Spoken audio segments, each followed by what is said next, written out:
periodismo investigativo. Son las 6 de la mañana de este viernes 17 de agosto de 2018. Esta es la hora de la verdad. Y estos temas y asuntos que trataremos en la grata compañía de ustedes durante las próximas horas. Nada más sabio que el libro del gato pardo. Nada más sabio que su frase inmortal. Que todo cambie para que todo siga igual. Bueno, sí lo oyeron, ¿no? Que todo cambie para que todo siga igual. El Parlamento colombiano, después de una cantidad de alaracas y de mentiras y de vueltas y de revueltas, iba a escoger un gran Contralor General de la República para que revise qué fue lo que pasó en este país, que se lo robaron.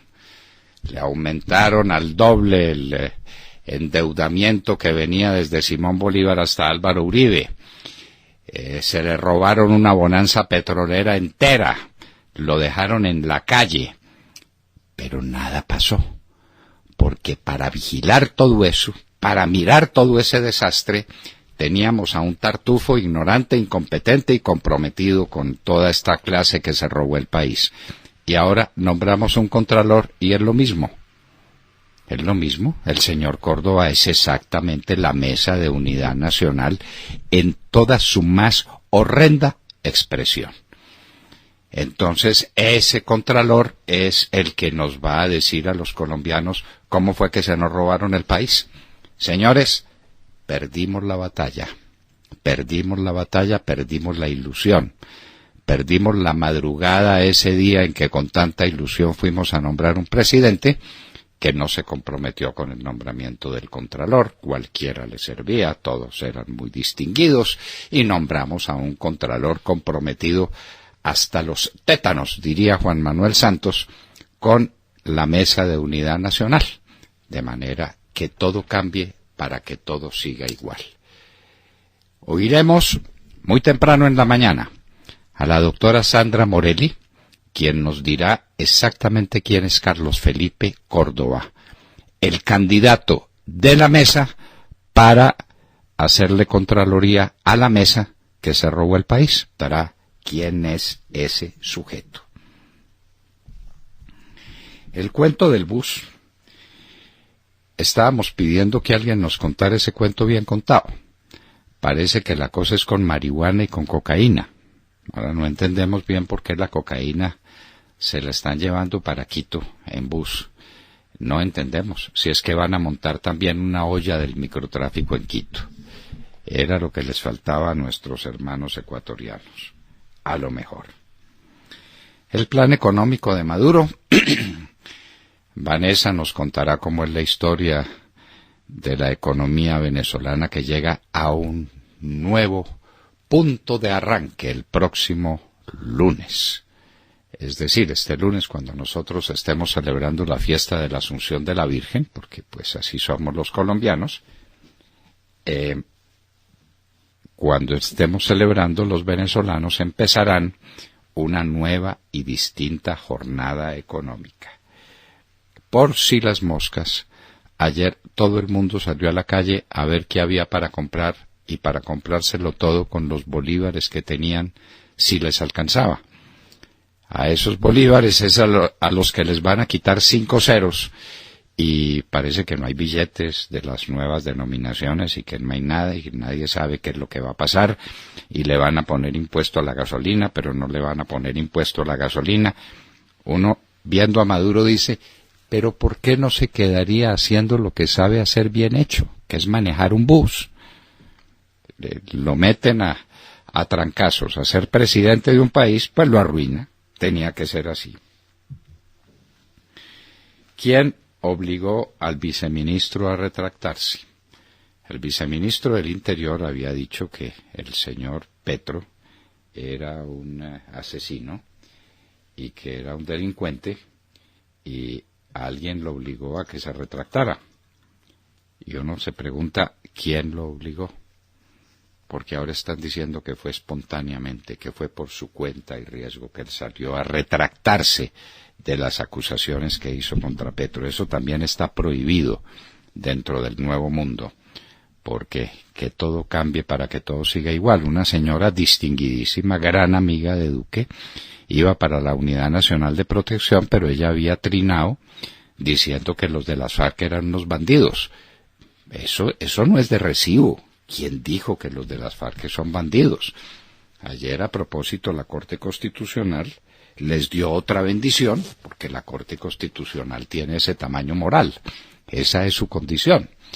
Y entonces los delitos sexuales pasan a la JEP para que todo quede impune, de manera que si hay condena será 5 años, pero apenas alternativas, para que los violadores de las niñas, los que las dejaron embarazadas y los obligaron a los abortos más atroces, quedarán impunes, queridos amigos, porque eso era parte de la guerra.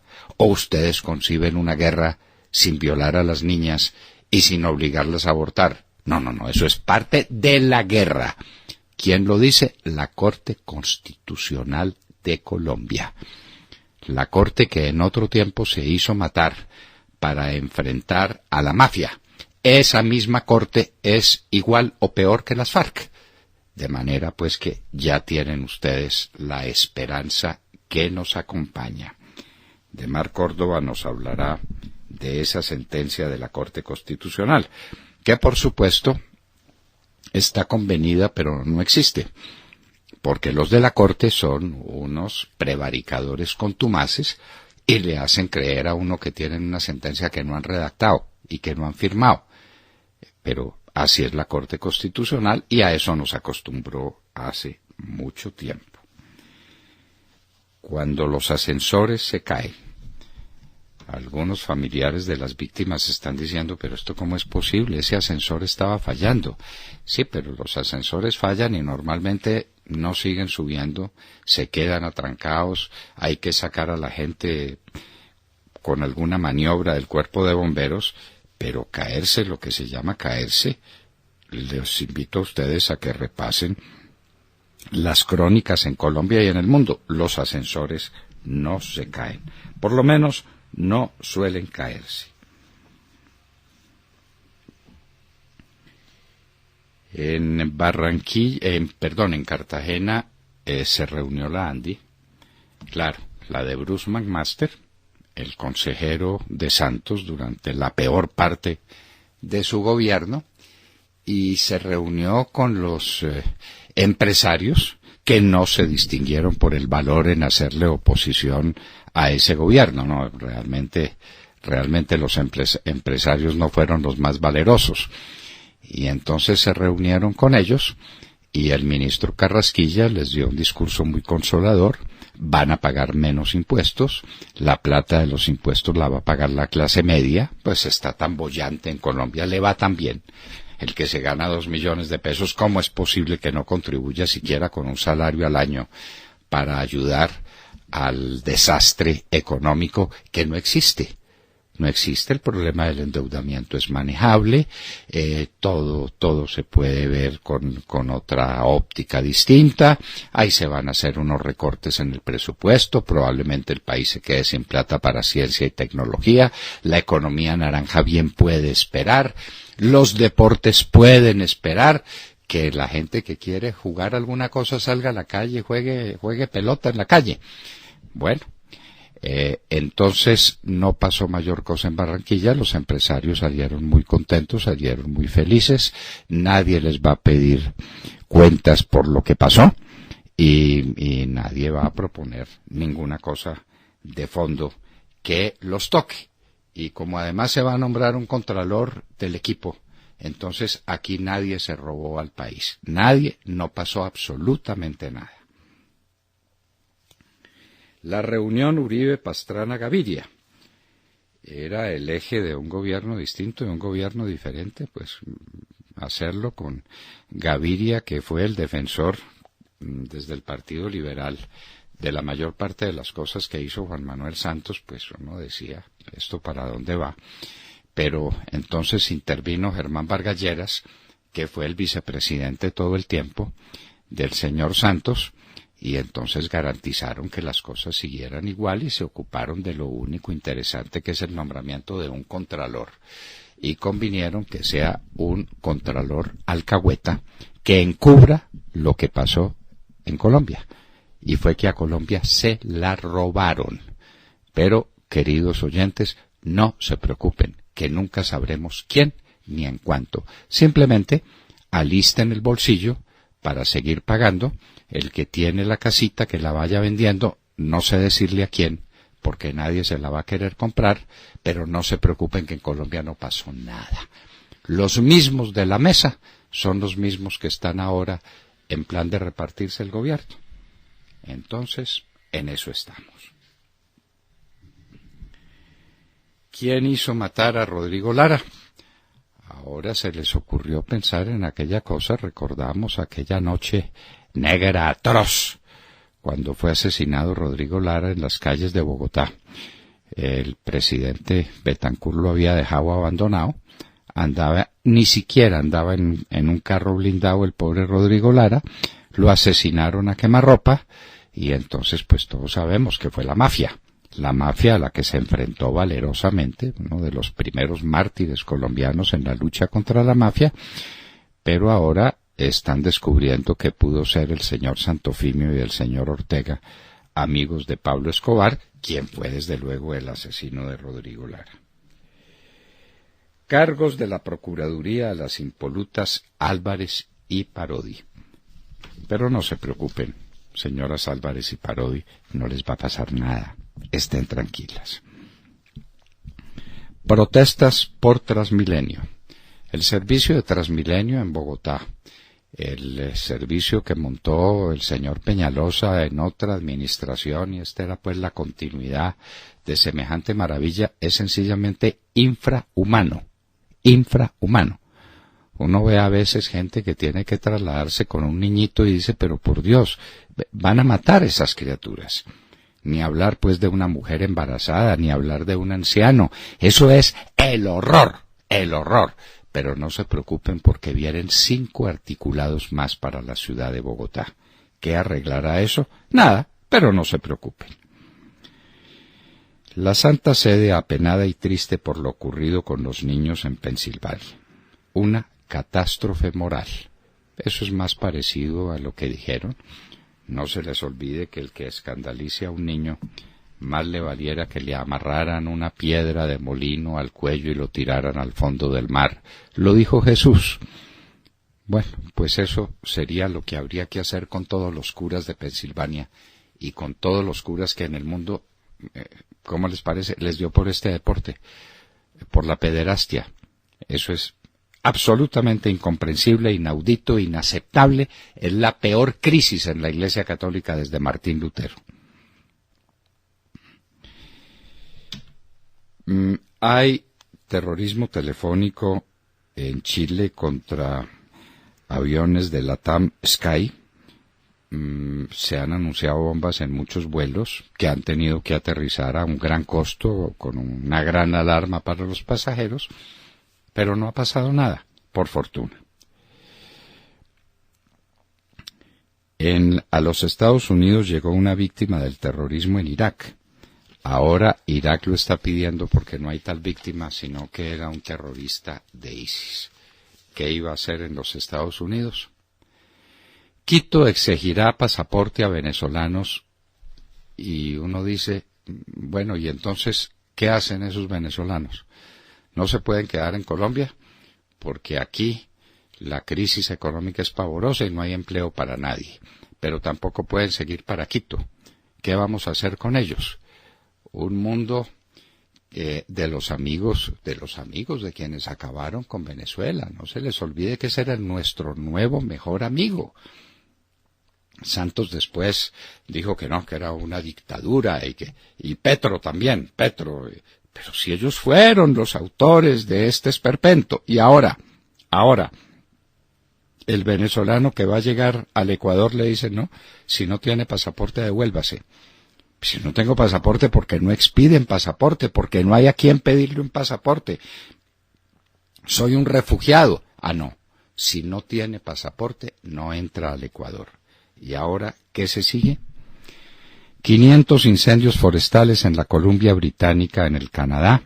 Hay emergencia nacional. La encuesta Yanhas. Es una encuesta que muestra toda la esperanza del pueblo colombiano en el nuevo gobierno. Nos hacemos una sola pregunta: ¿se va a traicionar tanta esperanza? Esa es la pregunta que nos hacemos. Hoy le rendiremos homenaje a la reina del soul, Aretha Franklin. Y viene como anillo al dedo lo que está pasando. En esta época, en el año de 1815, Cartagena quedó sitiada por el pacificador Pablo Morillo. Hay que tenerle terror a los pacificadores, señores. A los Pablos Morillos y Juan Manuel Santos, cortados por la misma tijera, con la misma crueldad, con la misma ceguera, con el mismo odio, con el mismo resentimiento.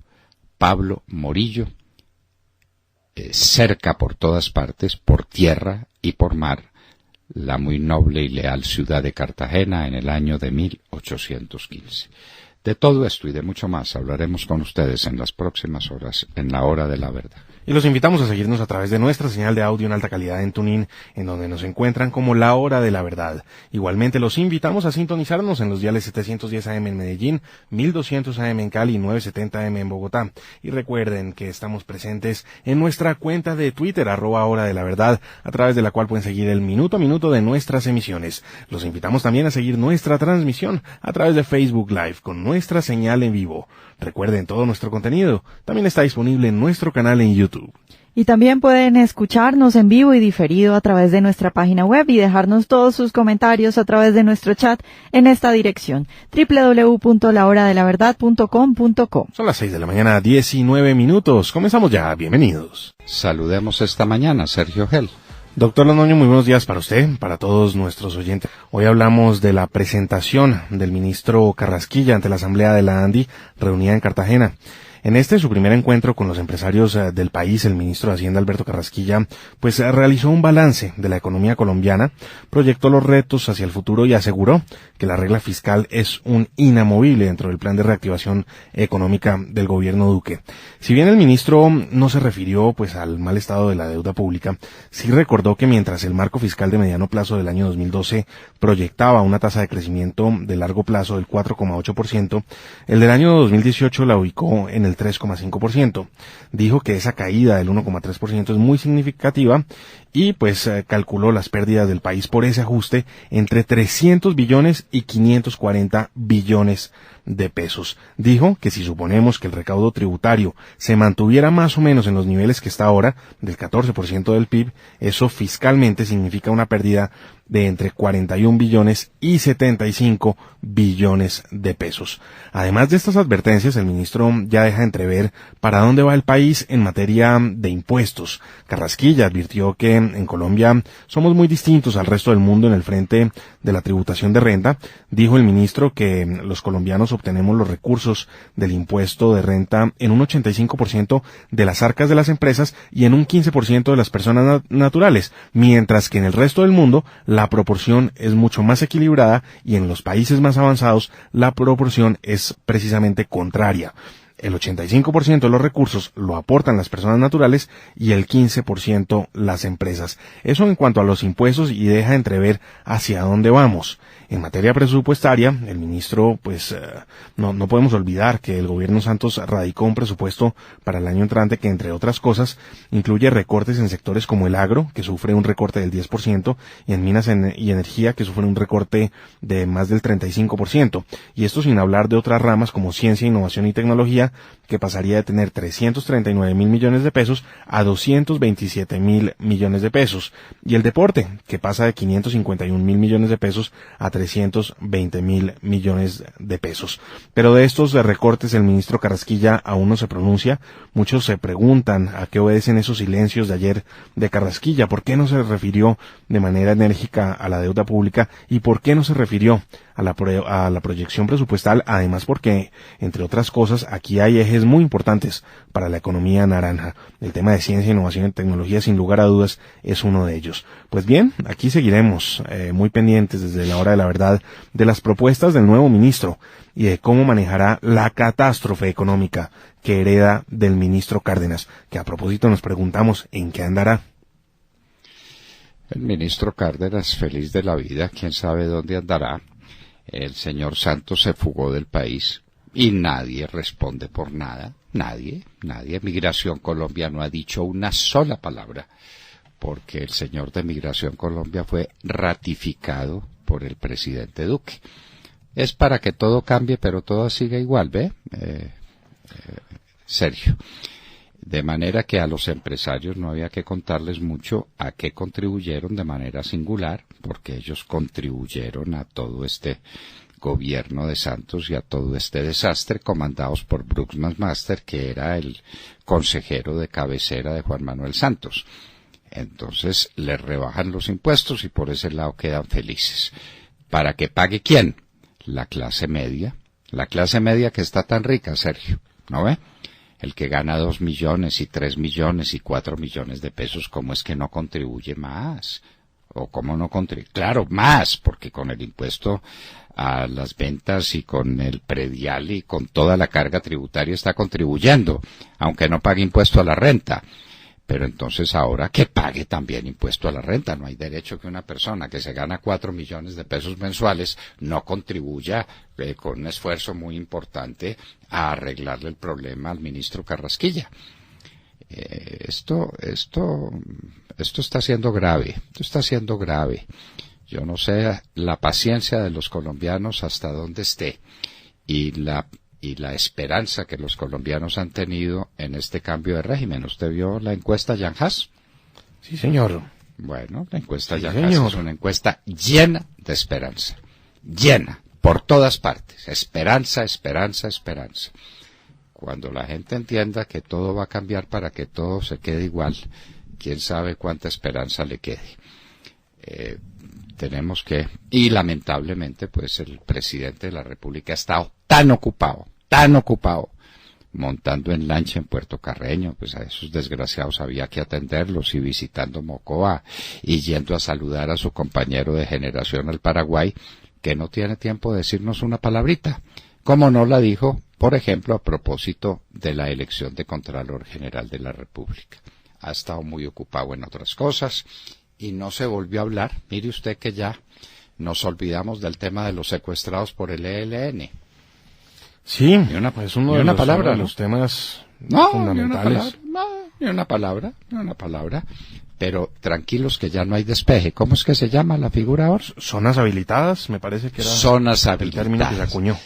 Zonas habilitadas. Ya no hay despeje del territorio nacional, sino zonas habilitadas para que los guerrilleros y los bandidos hagan en ellas lo que les da la gana. Vanessa Araujo. Doctor Fernando y queridos oyentes, muy buenos días. Ayer en Venezuela los supermercados y las gasolineras estuvieron llenos. Y es que los venezolanos no tienen idea cómo enfrentarán las medidas anunciadas.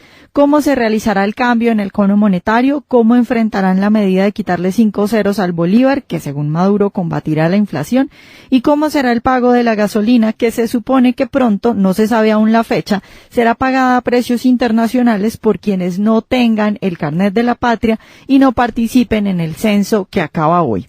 La incertidumbre hizo que las personas abarrotaran ayer los supermercados con la esperanza de comprar lo que pudieran conseguir, porque en Venezuela la gente simplemente compra lo que haya y luego lo cambia con sus vecinos, familiares o por redes sociales. Lo que se sabe es que el lunes los bancos estarán cerrados y el martes ya estarán disponibles los nuevos billetes en cajeros y entidades bancarias. Ahora habrá billetes de 2, 5 y 10 bolívares.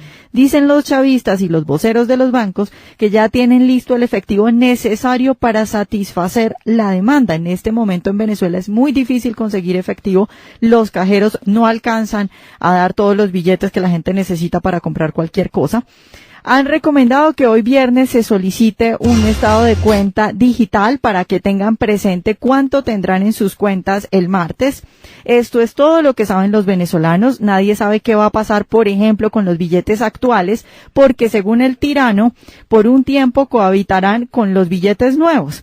Y es que la experiencia, además, con estos cambios, pues es traumática. El año pasado, recordemos que Maduro dijo que sacaría de circulación el billete de 100 bolívares y quedaba una semana para cambiarlos, para que la gente pudiera cambiarlos.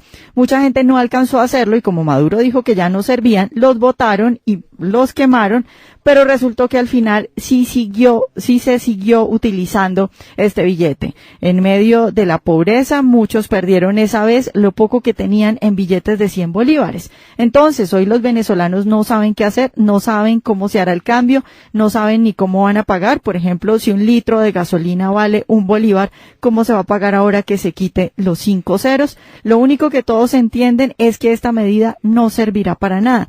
Y es que, doctor Fernando, con una inflación de 1.000.000% anual, ¿para qué sirve quitarle 5 ceros al bolívar?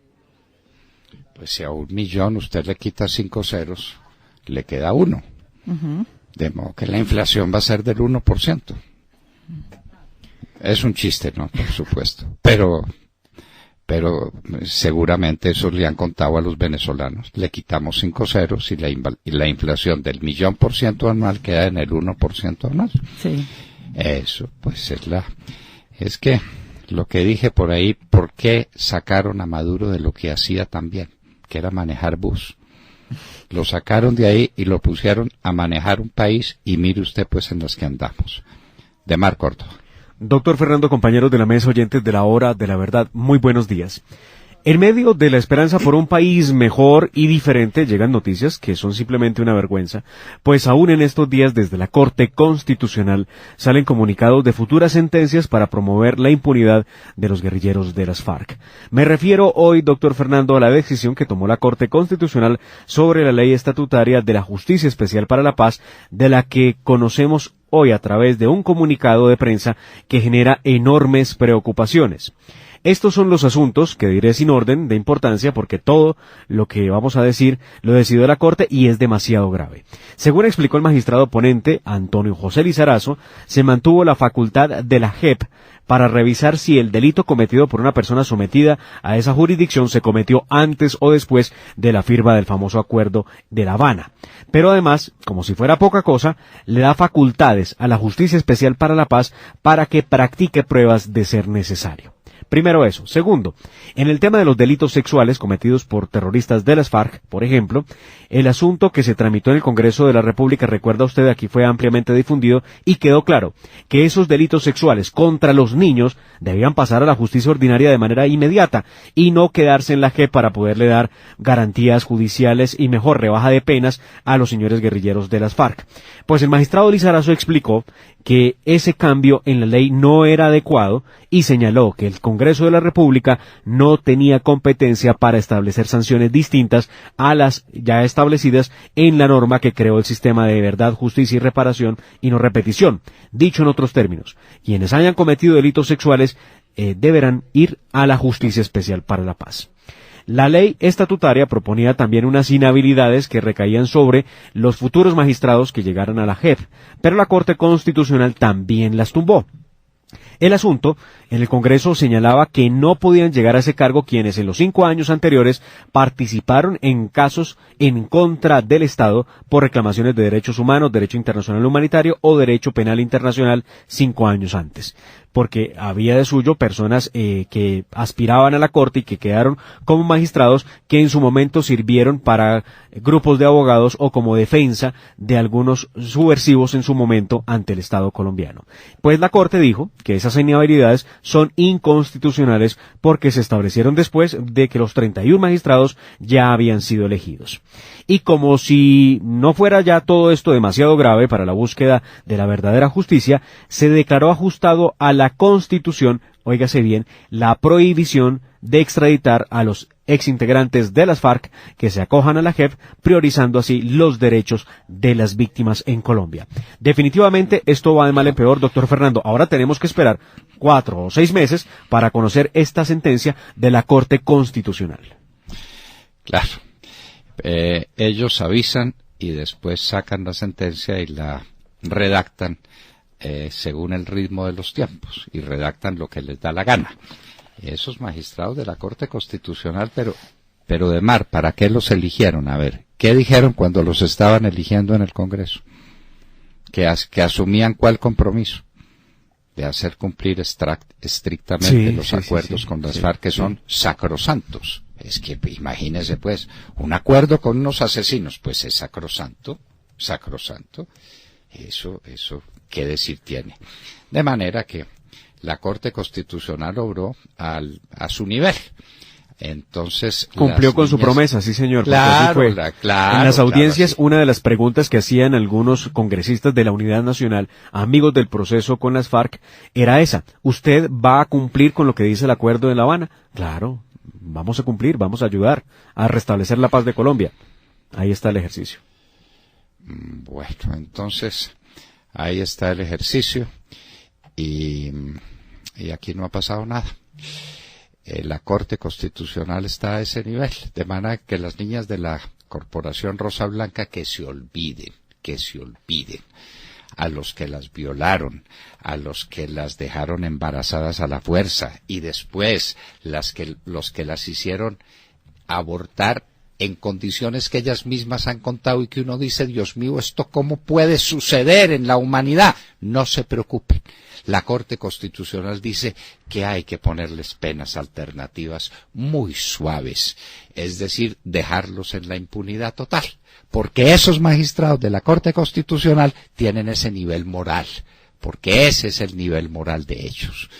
Entonces, ahí estamos, pues, ahí estamos, y que todo siga igual, es lo que todo el mundo quiere.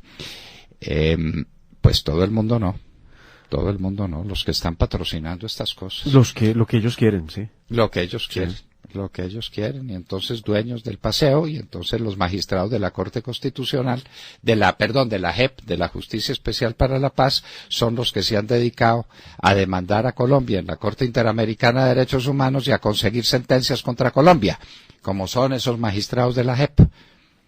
Cómplices de las FARC, amigos de las FARC, de eso se han nutrido. Bueno, y listo. Y la Corte Constitucional dice que no hay problema, que sigan ahí. El señor Lizarazo, que recuerde usted que estuvo en Cuba, ¿no?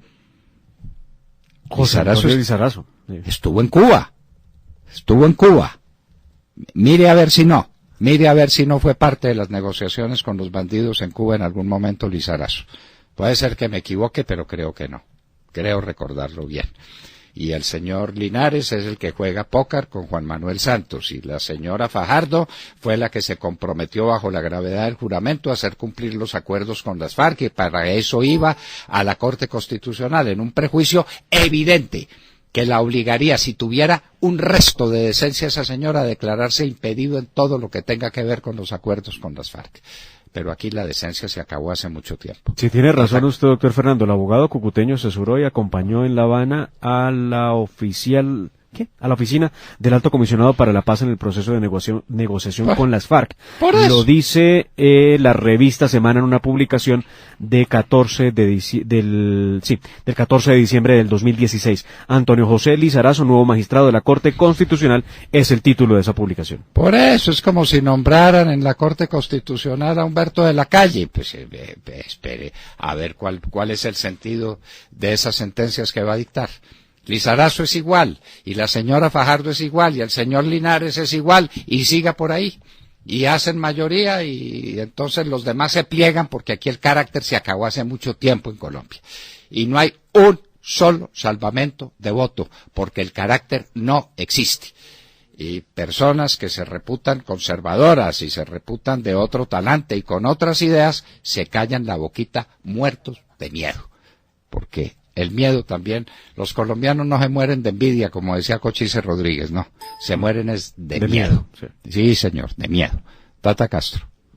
Muy buenos días a todos. En el tema deportivo las noticias son muy buenas. Colombia jugará por primera vez en la historia en el Grupo Mundial de la Copa Davis. Esta excelente noticia, conocida ayer, no se consiguió precisamente en las canchas, porque allí los nuestros tuvieron 6 oportunidades en los últimos 10 años de llegar al Grupo Mundial y no lo lograron. La Federación Internacional de Tenis, en su asamblea de ayer, aprobó un nuevo formato para esta competición. Será de una sola semana, tendrá 18 equipos, entre ellos Colombia, y estará vigente a partir de 2019 con una sede única para decidir al campeón al estilo mundial de fútbol. De esta manera, la Copa Davis se podría llamar ahora la Copa Mundial de Tenis. Colombia, por estar de 17 en el ranking de naciones, será parte de esos 18 equipos que integrarán este nuevo formato, donde cada serie tendrá menos partidos, ya que constará de 2 partidos individuales y 1 de dobles al mejor de 3 sets. La edición de 2019 está prevista para que se dispute del 18 al 24 de noviembre, cuando haya concluido el último torneo de la temporada, el Masters, para que así las grandes figuras participen, porque además otro de los cambios es que tendrá premios en plata del nivel de los Grand Slam. El equipo ganador recibirá $2.4 millones para los jugadores y 1.06 para la federación. Doctor Londoño, cambio total en la Copa Davis que favorece a Colombia. Y les cuento que la empresa Cosmos, que preside el futbolista Gerard Piqué, aportará $3.000 millones en los próximos 25 años. Bueno, en un minuto estaremos con Sandra Morelli, excontralora general de la Nación. Escúchenla porque bien vale la pena para saber quién es ese sujeto, Carlos Felipe Córdoba, al que van a elegir contralor todos los que estuvieron en la mesa haciendo fiestas con el presupuesto de la Nación. Sandra Morelli estará con nosotros en un minuto en la Hora de la Verdad.